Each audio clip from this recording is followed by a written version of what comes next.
The past year could have been more financially stressful for Krunal Chavra.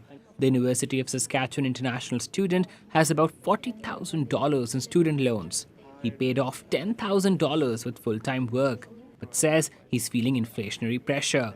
Chavra wants to see the federal pilot policy that didn't cap off-campus work at 20 hours per week made permanent.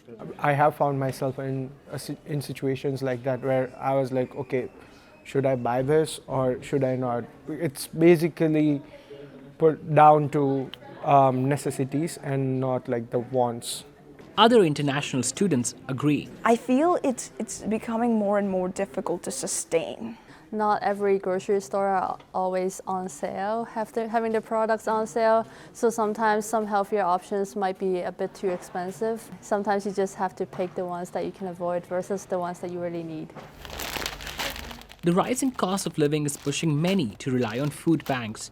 A report from October shows national food bank use is at its highest level since 1989. A lot of them are reporting that over 50% are international students that are using those food banks. So it's a very dire situation that speaks to the discrepancy and the huge gap between what life is like for an international student in this country versus the average Canadian or even the average student. We're calling on Prime Minister Trudeau and Immigration Minister Mark Miller to do the right thing. Otherwise, they will be letting employer abuse, rampant wage theft, mistreatment and work, and general stress continue.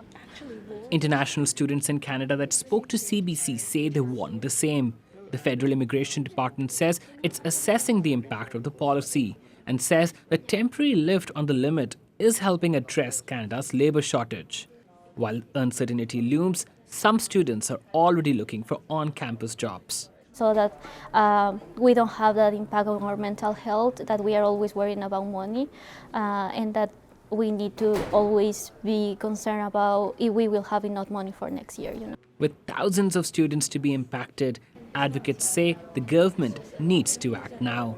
Pratish Dayal, CBC News, Saskatoon.